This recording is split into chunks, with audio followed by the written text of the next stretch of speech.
Salut à tous, rebonjour dans le podcast Ladbrokes Live. Je suis en compagnie, une fois n'est pas coutume, d'un nouveau. Régis, comment ça va? Bah écoute, très bien, et toi? Présente-toi un peu en 2 mots pour ceux qui ne te connaissent pas. Régis Christians, 23 ans, anciennement cycliste de mes 8 ans à mes 23 ans au sein de la formation Crabé Destiny. Et maintenant, je fais partie du staff en tant que directeur sportif. Cravé Destiny, juste un nom d'un coureur qui est passé. Jarno Hidar, Arnaud Delis, voilà. Voilà, un peu, je pense qu'on peut s'arrêter là. Voilà. Ça donne un peu le ton. Aujourd'hui, une question comme d'habitude, vous le savez. Et la question, c'est Remco Evenepoel est-il capable de remporter le Tour des Flandres? Et pourquoi on se pose cette question? Parce que Patrick Lefevere, directeur sportif de l'équipe Quick-Step, a annoncé qu'il pensait mettre Remco Evenepoel sur Milan-San Remo et sur le Tour des Flandres. Pour commencer, Régis, est-ce que c'est pas un coup de com' pour essayer un peu sauver la face du côté de Quick-Step après ces classiques printanières, catastrophe, je ne veux pas dire autrement. Ouais, je me demande un peu d'où vient ce raisonnement. Je ne comprends pas trop l'envie de Patrick Lefevere. Allez, c'est pas forcément une course qui pourrait convenir à Remco Evenepoel. Enfin, on va en discuter, mais dans un premier temps, je ne comprends pas trop son raisonnement.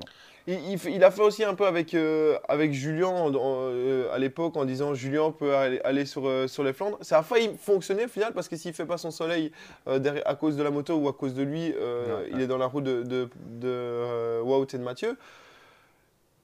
Donc pour toi, c'est pas forcément que pour sauver les apparences? Euh, non, allez, ce qu'il y a, c'est qu'à l'époque, avec Julien, je pense qu'il avait clairement un coureur de classique. Il pouvait se permettre de dire des choses comme celle-là. Maintenant, avec Remco, je ne vois pas trop l'intérêt en fait. Il y a sûrement aussi le fait que Pogacar l'ait gagné, parce que normalement, un coureur de grand tour ne va pas gagner une classique, surtout pas le Tour des Flandres. Et là, Pogacar qui gagne, il se dit, on en a un chez nous qui est capable de le faire. Ouais. Je pense que physiquement, il en est tout à fait capable. Maintenant, un Tour des Flandres, ça ne se joue pas uniquement sur le physique. On sait que c'est énormément de placements. Ça se joue tactiquement, techniquement, dans les pavés, dans les virages, dans le vent. Il faut savoir se placer. Et je pense que Remco a un petit manque par rapport à certains coureurs comme Van der Poel, Mats Pedersen. Je pense qu'il lui manque encore quelque chose pour arriver à faire ça, quoi. Il l'a dit, Remco, il n'est pas fan des pavés. On l'a vu notamment c'était sur le Tour d'Italie. Tous Ouais. ces secteurs gravel, ces secteurs de pavés, il n'aime pas. Mm. Donc, quoi, est-ce que pour toi, c'est possible de voir Remco Evenepoel remporter le Tour des Flandres? Après, voilà, on a vu que chez les jeunes, ça lui posait pas tant de problèmes que ça. Il a quand même gagné Kuurne, Bruxelles-Kuurne en junior. Il était sélectionné à Paris-Roubaix en junior. S'il ne crève pas dans le carrefour de l'Arbre, il fait partie du groupe de tête. Donc, je pense que rouler sur les pavés, il sait le faire. Mais entre la différence des juniors et des professionnels à ce niveau-là, bah, il y en a qui sont encore au-dessus. Ouais. Il y a Tom Bonnen qui disait quelque chose d'intéressant, et surtout il le disait avant la victoire de Pogacar. Il disait le changement de parcours en fait attire d'autres profils de coureurs, parce qu'avant on était quand même sur un profil fort flandrien, uniquement avec, enfin pas uniquement, mais avec l'enchaînement Mur de Grammont, Bosberg. Là ici il y a le vieux Quarmont qui est quand même une côte qui est plus longue et Ouais. qui est bien pour ce type de coureur. Et ensuite, le Paterberg, avec cet enchaînement, en fait, ça la rend plus difficile intrinsèquement, mais moins typée flandrienne. C'est pas faux du tout, hein. Enfin, je pense que l'analyse Quand de Bonnen Tom, dit quelque chose, voilà, on peut difficilement aller contre lui. Non, en effet, il a raison à ce niveau-là, bien sûr. Et comme je peux revenir sur la performance de Remco en junior, le vieux Quarmont, c'était le seul à passer sur le gros plateau, donc ça montre bien les qualités du mec. Il est capable de le faire. Maintenant, la course, elle se joue encore avant ces monts-là. Oui, lui, sur le type d'effort, là, il est capable de le faire, mais dans le vent avant, est-ce qu'il sera placé? Est-ce que dans les tournants où il faut vraiment aller jouer des coudes, est-ce qu'il va savoir le faire? c'est là où je me pose des questions. Donc en gros, pour toi, si on le met au pied du vieux Quarmont bien placé, il peut aller gagner. Mais la question, c'est est-ce qu'il arrivera au pied du vieux Quarmont bien placé? Déjà, la question, c'est est-ce qu'il a envie de le faire? Je pense que le Tour des Flandres, c'est pas anodin, c'est quand même un monument. Les mecs qui sont là au départ veulent gagner la course. Et un Remco Evenepoel, on connaît un peu son tempérament. Si le mec il n'a pas envie, bah, je pense pas qu'il donnera plus que ça. Donc, est-ce que c'est juste l'envie de Patrick Lefevere de mettre Remco Evenepoel au départ, ou est-ce que c'est réellement l'envie de Remco de venir gagner la course? Ça, c'est encore différent. Tu penses que, et là on en revient peut-être au fait de sauver la face, Ouais. connaissant Patrick, il a lâché ça sans même lui demander? C'est possible? Honnêtement, au vu des quelques petites piques que Patrick a pu lancer dernièrement, Surtout sur Julien. voilà, surtout Très ciblé sur très Julien. ciblé. Ça serait pas étonnant qu'il ait envie un peu de faire de la com, faire de la publicité. Et tous les moyens sont bons pour faire parler de l'équipe. Donc Surtout que c'est pas avec les résultats pour le moment qu'on parle de l'équipe. voilà, c'est un peu la question que je me pose, quoi. Donc ouais, c'est vrai que finalement, on n'a même pas demandé si lui pouvait le faire. Tu parlais de ça. Moi, il y a aussi un truc. Moi, j'ai envie d'y croire, déjà, premièrement. J'ai envie d'y croire. Ah oui, bien sûr. Parce que ça reste un coureur belge. On sait que les Belges, ils aiment bien tout ce qui est kermesse, qu'ils aiment bien toutes ces relances. On sait que les coureurs belges là-dedans, moi, je me fais pas trop peur là-dedans. La question, c'est au niveau de la préparation. Préparer le Tour des Flandres, c'est pas pareil que de préparer un grand tour. Et finalement, Pogacar l'a remporté magnifique. Il est arrivé sur le Tour des Flandres, sur le Tour de France, il n'a pas gagné. Est-ce qu'après, on pourrait se dire, est-ce que la préparation, tu vois, c'est une préparation totalement différente? Oui, après, je pense pas que le fait qu'il n'ait pas gagné le Tour de France ait une influence avec le fait qu'il ait gagné le Tour des Flandres. Je pense pas vraiment que ça ait un impact. Maintenant, je crois qu'on doit surtout cibler Evenepoel et par rapport à sa saison actuelle, voir un peu s'il réussit ses objectifs. Par exemple, le Tour de France, il arrive en effet à aller sur le podium comme il en a envie. Ben, peut-être qu'il aura d'autres objectifs. Le Tour des Flandres, par exemple, il pourra peut-être se permettre d'avoir envie d'aller s'illustrer là-bas. Maintenant, s'il foire sa saison, qu'il ne réussit pas le Tour de France, il va peut-être aller sur une Vuelta et il n'arrive toujours pas à confirmer. Je le vois mal aller sur le Tour des Flandres comme ça. Un peu à la Gilbert. D'abord, il a fait ce qu'il avait à faire sur Exactement, ses Ardennaises, et puis après. Et c'est un peu aussi, je fais une aparté, mais on disait Van Aert. Est-ce que Van Aert se mettrait pas un jour à gagner un grand tour? D'abord, faire ce qu'il a envie de faire, c'est-à-dire gagner les Flandres, gagner Roubaix, et puis après voir. Donc, ça va dépendre aussi pour toi de ses résultats sur ses Je objectifs. pense que Remco a son idée en tête, c'est très précis.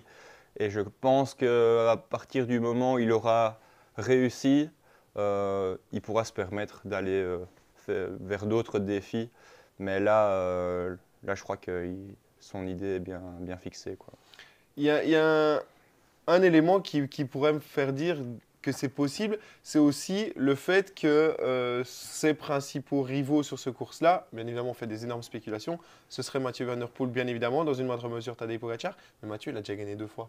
Est-ce que lui, par exemple, Mathieu, va pas un peu sortir de ça, vouloir gagner les autres grands monuments, style Lombardie et Liège, et on sait bien que pour ça, on l'a vu, Ouais, il va devoir faire un gros travail. Est-ce que du coup, tu vois, s'il se dit, ben voilà, moi je vais sur les Flandres, ben Mathieu pourrait faire un pas de côté et se dire, ben, j'ai déjà un gros adversaire en moins, et du coup, ça me donne plus envie d'y aller. Oui, après, d'autres adversaires, il y en aura toujours. Mats Pedersen est un mec sur qui on pourrait compter les années Wout. futures. Wout en forme sans problème, bah, je pense que voilà, il peut toujours venir gagner le Tour des Flandres. Et il y a d'autres jeunes qui arrivent et qui arriveront encore, donc on ne sait pas comment l'avenir est fait. Moi, j'ai envie d'y croire, comme tu disais. Si un jour Remco vient au départ, je pense que c'est pour gagner, mais il faut que lui en ait l'envie et ce ne soit pas juste un caprice de Patrick Lefevere. Tout ça pour de la publicité ou pour les sponsors et dire ok, j'aligne Remco au départ. Je ne crois pas que dans cette optique-là, ça va apporter du positif. Qui décide chez Quickstep? Si Patrick Lefebvre dit tu vas sur le Tour des Flandres et que Remco dit non, j'y vais pas. Normalement, ce sont les coureurs qui décident, hein, mais Patrick est Différent. quelqu'un qui arrive à persuader les coureurs. Il a peut-être les arguments pour aussi, hein, on ne sait pas ce qu'il pourrait lui promettre, mais s'il arrive avec les bons arguments, peut-être qu'il aura l'envie de prendre le départ. Ouais, donc pour toi, vraiment, c'est l'envie et d'abord les objectifs premiers qui sont fixés. Exactement.